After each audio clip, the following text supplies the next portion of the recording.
சிம்ம ராசி அன்பர்களுக்கு கிரக அமைவுகள் எப்பேற்பட்ட பலனை தரப்போகுதுன்றது இந்த காணொலியில தெளிவா விவரமா நம்ம பார்க்கலாம். நம்ம சேனலை சப்ஸ்கிரைப் பண்ணாதவங்க பண்ணிக்கோங்க, பெல் பட்டனை கிளிக் பண்ணி ஆல் ஆப்ஷனை கொடுத்துக்கோங்க. அப்பதான் அடுத்தடுத்த காணொலிகள் உங்களை உடனடியாக வந்து அடையும். ஆக சிம்ம ராசி அன்பர்கள் சொல்ல வேண்டியதே இல்லை. சூரிய பகவானின் ஆதிக்கத்தில் பிறந்தவங்க நீங்க. அதுலயும் உங்களுடைய ராசிக்கு 9 பாக்ய சம்பந்தப்பட்ட இடத்திற்கு அதிபதி தான் செவ்வாய் பகவான். அந்த பாக்ய சம்பந்தப்பட்ட இடத்தில், ஒரு ராசிக்கு பாக்ய சம்பந்தப்பட்ட இடத்தில் இந்த ராசிக்கு அதிபதியாகப்பட்ட சூரியன் உச்சம் அடைந்து நிற்கக்கூடிய இந்த அமைவு, இந்த தொடர்பு எப்படி இருக்குன்னு அந்த சிம்ம ராசி அன்பர்கள் குறிப்பிட்ட ஒரு சில விஷயங்களில் தான் தலைமை தாங்கக்கூடிய பண்பும் ஒரு அரவணைப்பும், ஒரு எல்லாத்திலையும் முதன்மையா நின்று வழிகாட்டக்கூடிய அமைவுகளும் இந்த சிம்மராசி அன்பர்களுக்கு இயற்கையாகவே உண்டு. எதுலையுமே முதன்மையா இருப்பீங்க, நம்பர் 1 இருப்பீங்க. உங்களுடைய பேச்சுக்கு அவ்வளோ ஒரு நல்ல பவர்ஃபுல்லான ஒரு வேல்யூ இருக்கும். குறிப்பா சிம்மராசியில் பிறந்த பெண்கள் இருக்காங்க பாருங்க, உண்மையிலேயே சொல்றேன், வாழ்க்கையில இன்னைக்கு வரைக்கும் எதிர்நீச்சல் போட்டு சமாளிக்கக்கூடியவங்க. நீங்க ஒரு இடத்துல போய் நின்று பேசுறீங்கன்னா அந்த இடத்துல எப்பேற்பட்ட பிரச்சனையாவது முடிச்சுட்டு வெளியில வந்துருவீங்க. அவ்வளவு கான்பிடென்ட்டோட இறங்கி பேசுவீங்க. அதே சமயம் ஒரு பிரச்சனைனால நீங்க தான் முன்னோடியா இருப்பீங்க. அந்த இடத்துல முன்னாடி போய் நிற்பீங்க அந்த பிரச்சனையை தீர்க்க. உங்ககிட்ட ஒருத்தர் வந்து பிரச்சனைன்னு சொன்னாலும் பேசி 2 பேருக்கு இருக்கக்கூடிய பேசி அந்த பிரச்சனையை பேச்சாலேயே அவங்களை சுமூகப்படுத்தி ஒன்றிணைந்து அவங்களை அனுப்புற அளவுக்கு அவ்வளோ பர்ஃபெக்டான ஒரு பேச்சும் திறமையும் ஆற்றலும் உங்களுக்கு உண்டு. இது எல்லாத்தையும் தாண்டி அன்புக்கு கட்டுப்பட்டவங்க சிம்மராசி அன்பர்கள். இவங்க கிட்ட அன்பால எதையும் பேசி ஒரு வேலையை வாங்கலாம், ஒரு பேச்சைய பேசி அவங்க கிட்ட எதையும் நாம் அடையலாம். ஆனா அதிகாரப்பூர்வமா சிம்மராசி அன்பர்கள்கிட்ட பேசினால் அங்க எதுவுமே எடுபடாது. தன்மானத்துக்கு கட்டுப்பட்டு வாழக்கூடியவங்க. தன்மானத்துக்கு பங்கம் வருதுன்னா அதுல எவ்வளவு நஷ்டமானாலும் எனக்கு அதை பத்தி அவசியம் இல்லைன்ட்டு போல்டா இறங்கி செயல்படுவீங்க. ஸ்ட்ரைட் ஃபார்வேர்டு, உள்ளொன்னு வச்சுக்கிட்டு வெளியில ஒண்ணு பேச தெரியாது, வெளிப்படையா பேசுவீங்க, உண்மையா இருப்பீங்க. நம்பிட்டீங்கன்னா எவ்வளவும் யோசிக்காம அவங்களை நம்பி முழுசா இறங்கிடுவீங்க. அது லாபமோ நஷ்டமோ அது நம்பியாச்சு அப்படின்ற அளவுக்கு எதுலையுமே தெளிவா தீர்க்கமா சிந்திச்சு செயல்படக்கூடியவங்க. குறிப்பா கடின உழைப்பாளிகள். உண்மையை சொல்லணும்னா சிம்மராசி அன்பர்கள் எங்கெங்க இருக்கிறீங்களோ, எந்தெந்த இடத்துல நீங்க போய் வேலை செஞ்சுட்டு இருக்கிறீங்களோ, எந்த இடத்துல யாரோட நட்பு வச்சிருக்கிறீங்களோ அவங்க எல்லாம் நல்ல வளர்ச்சி அடைஞ்சிட்டு இருக்காங்க. ஏன்னா நீங்க நல்ல வழிகாட்டியாவும் இருப்பீங்க, நீங்க ஒரு ஐடியா சொன்னாலும் நல்லா இருக்கும். அதே போல உங்களுடைய ஒரு அமைவு, இந்த சூரிய பகவானுடைய அமைவு, இவங்க எங்க இருக்கிறாங்களோ, நீங்க யாரோட பணிபுரியுறீங்களோ அவங்களுடைய அந்த இடத்தினுடைய வளர்ச்சி டாப் பொசிஷன்ல இருக்கும். இப்படி நிறைய விஷயங்கள் நடந்துகிட்டு இருக்கு. ஆனால் நீங்க வளர்ச்சி அடையக்கூடிய விஷயங்களில் தான் ரொம்ப இன்னைக்கு தாமதமா இருக்கு, ரொம்ப சிரமங்களா இருக்கு. நல்ல நல்ல அமைவுகளை உங்க முயற்சியால அழகா சக்சஸ்ஃபுல் பண்ணி அழகா முடிச்சு கொண்டு வந்த உங்களுக்கு குறிப்பிட்ட இந்த 2024வது வருடத்தில் நல்ல நல்ல வாய்ப்புகளையும் நல்ல நல்ல ப்ராஜெக்டையும் உண்டாக்கி அதெல்லாம் சக்சஸ்ஃபுல்லா ஆக்கக்கூடிய அருமையான அமைவுகள் இன்னைக்கு, நாளைக்கு, நாளை மறுநாள், அடுத்த நாள் இந்த வேலைப்பாடுகளை முடிக்க முடியல. இன்னைக்கு வரைக்கும் இழுத்துக்கிட்டு போகுது. ஏன்னா முடிஞ்சதுன்னா அது உங்க லைஃப்ல பெரிய லெவல்ல டர்னிங்க கொடுத்துரும், பெரிய லெவல்ல வளர்ச்சியை கொடுத்துரும். அப்பேற்பட்ட அருமையான வேலைப்பாடுகள் எல்லாமே உங்கள் கைக்கு வர வேண்டிய நல்ல விஷயங்கள் எல்லாமே தடையாயிட்டே இருக்கே தவிர எதுவுமே கை கொடுக்கல. அதுலயும் ஆரோக்கியத்துல பாதிக்கப்பட்டவங்க சிம்மராசி என்பர்கள் தான். ரொம்ப ஆரோக்கிய ரீதியில பாதிக்கப்பட்டீங்க, மன அழுத்தங்களுக்கு ஆளாயிட்டீங்க, மருத்துவ செலவுகளை சந்திச்சிட்டீங்க. ஏன்னா சிலர் நீங்க இத்தனை வருஷமா பழகினவங்க இவங்க இப்படி மாறுவாங்க நான் எதிர்பார்க்கவே இல்லைன்ற அளவுக்கு சில மாற்றங்களை சந்திச்சிட்டீங்க. உண்மையே சொல்லணும்னா இன்னும் சிலர் வாழ்க்கையில நம்பிக்கை துரோகங்களை சந்திச்சிட்டீங்க. நம்பி மற்றவங்களுக்காக செய்த ஒவ்வொரு வேலைப்பாடுகளும் இன்னைக்கு உங்களுக்கு எதிர்முனையில நின்று இன்னைக்கு உங்களையே பாதிக்கப்பட வச்சிருச்சு. இன்னைக்கு நீங்க வாங்காத கடனுக்கு வண்டியை கட்டக்கூடிய நிலைமைக்கு ஆளாயிட்டீங்க. தொழில் வேலையில பாத்தீங்கன்னா பார்ட்னர்ஷிப் ரீதியில பிரச்சனைகள்.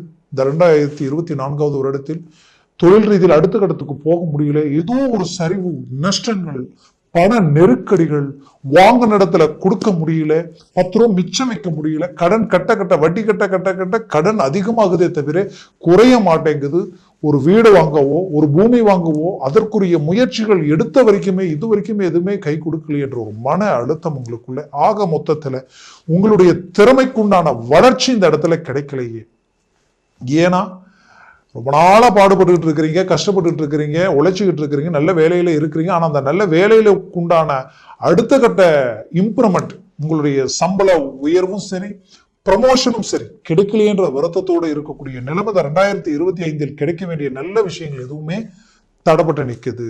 உண்மையே சொல்லணும்னா பல பேருக்கு இந்த 2024 வருடத்தில் உங்க வேலை இவ்வளவுதான், நீங்க வேற இடத்துல வேலை பார்த்துக்குங்க, இன்னொரு மாசம் 10 நாள் 5 நாள்ல அடுத்த வேலையை பார்த்துக்கணுன்ற அளவுக்கு சில நெருக்கடி சூழலுக்கு ஆளாயிட்டீங்க.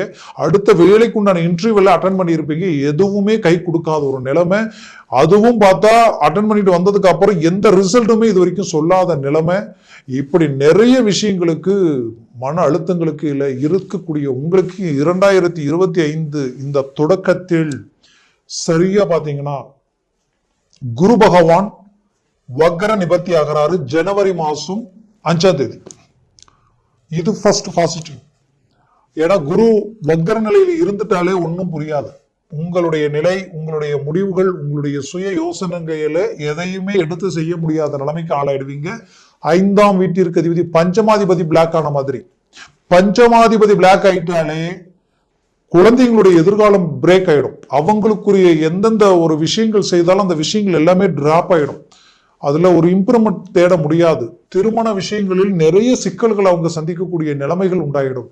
வேலையில சில குழப்பங்களும், தொழில் சார்ந்து எதுல அடியெடுத்து வச்சாலும் சரிவுகள், நஷ்டங்கள். அப்போ இனம் புரியாத குழப்பங்கள் வாழ்க்கையில, சிலருடைய வாழ்க்கையில அந்த பிள்ளைகள் சேர்க்கை, சிநேகிதங்கள், கூடா நட்பால தேவையில்லாத பிரச்சனைகளை சந்திக்கக்கூடிய நிலைமைக்கு ஆளாகக்கூடிய சூழல்கள் இருந்திருக்கும். அப்போ இது எல்லாமே பாத்தீங்கன்னா ஒரு நெகட்டிவான ஒரு சூழலை உண்டாக்கி இருக்கும் 2024 வருடத்தில். அப்போ இந்த குரு வக்ர நிபர்த்தி அடுத்தது அப்படியே அதை தலைகீழா மாற்றக்கூடிய ஒரு அமைவுகள் உண்டாயிடும். இதுல ஒரு பாசிட்டிவான விஷயம் என்னன்னா, கண்டக சனி அந்த இடத்துல இருந்து உங்களுடைய தொடர்புகள் எல்லாத்தையும் கட் பண்ணிடுச்சுன்னு சொல்லலாம். உங்க நட்பு ரீதியில சலிப்பு சங்கடங்கள், குடுக்கல் வாங்கல் ரீதியில சலிப்பு சங்கடங்கள், சொந்த பந்த ரீதியில நிறைய சங்கடங்கள், சலிப்புகள் எல்லாத்தையும் விட்டுட்டு எங்கேயாவது ஓரமா போய் எங்கேயாவது வாழ்ந்துடலாமா, இங்க இருக்கிறத விட இடமாற்றங்கள் பண்ணிக்கலாமா, இந்த ஊரை விட்டு வேற ஊருக்கு போய் நம்ம ஏதாவது பண்ணலாமா, தொழில் மாற்றம், தொழிலை விட்டுட்டு வேலைக்கு போயிடலாமா, இப்படி நிறைய விஷயங்களில் கடந்து வந்திருப்பீங்க. அப்போ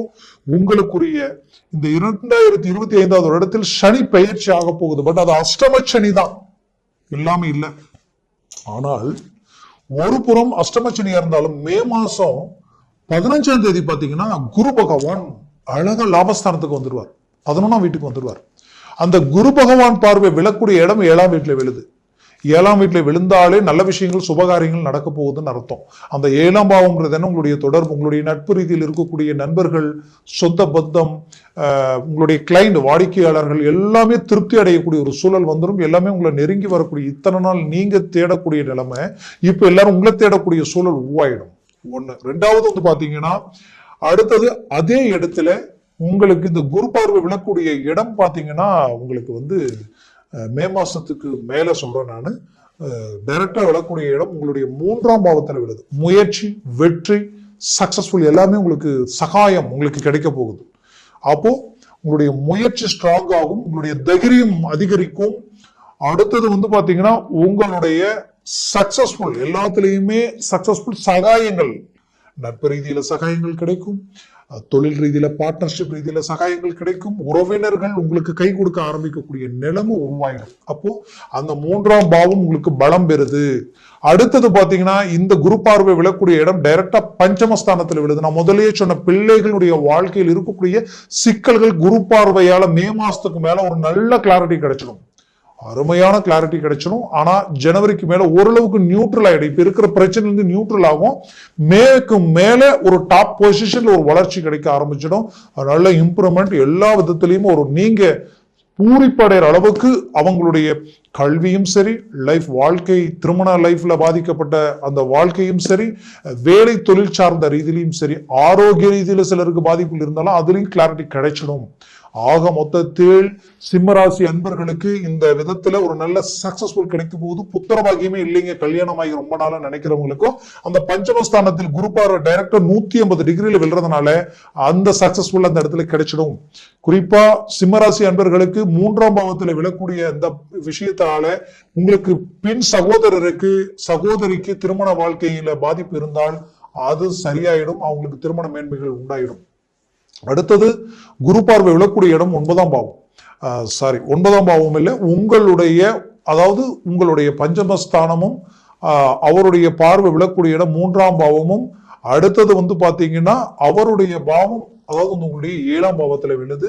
அப்போ இந்த இடங்கள் எல்லாமே பலம் பெறும் பொழுது வெளிநாட்டிற்குரிய முயற்சிகள் எடுத்தவங்களுக்கு ஒரு நல்ல சக்சஸ்ஃபுல் கிடைக்கும். இது வரைக்கும் நான் முயற்சி எடுத்து எதுவுமே எனக்கு கைக்கூடி வரலன்னு நினைச்சு வருத்தத்தில் இருந்தீங்கன்னா இப்ப அதற்குரிய ஒரு நல்ல ஆப்பர்ச்சுனிட்டி உங்களுக்கு கிடைக்க போகுது.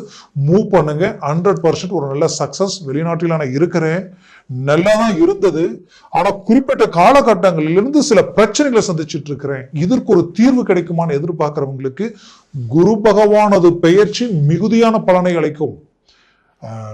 இதுதான் வாழ்க்கை நான் முடிவு பண்ணிட்டேன், ஆனா அந்த வாழ்க்கை அடைய முடியாத அளவுக்கு தடையா இருக்குன்னு நினைச்சீங்கன்னா கண்டிப்பா 7ஆம் பாவத்துல குரு பார்வை விழுது, அது இப்போ நடந்துரும்.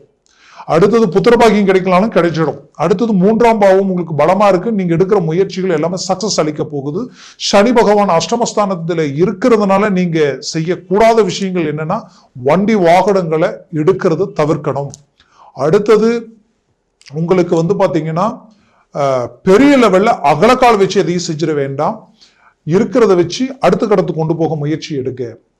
அடுத்தது பாத்தீங்கன்னா அசையா சொத்துக்களில் நீங்க இன்வெஸ்ட்மெண்ட் பண்ணலாம், ஒரு வீடு வாங்கலாம், பூமி வாங்கலாம், நிலப்புலன்கள் சார்ந்த விஷயங்களுக்கு முயற்சி எடுத்து எதையும் செய்யலாம். அப்போ சிம்மராசி அன்பர்களுக்கு இது எல்லாமே நல்லா இருக்கும். இதற்குரிய மூவ்மெண்ட் உங்களுக்கு நல்ல சக்சஸ் அளிக்கும். அரசு உத்தியோகத்தில் இருக்கிறவங்களுக்கு பதவி உயர்வு கிடைக்க போகுது, இடமாற்றங்கள் உங்களுக்கு மேன்மை அளிக்க போகுது. சினிமா துறையில் இருக்கிறவங்களுக்கும் நல்ல மாபெரும் மாற்றங்கள் பிறக்க போகுது.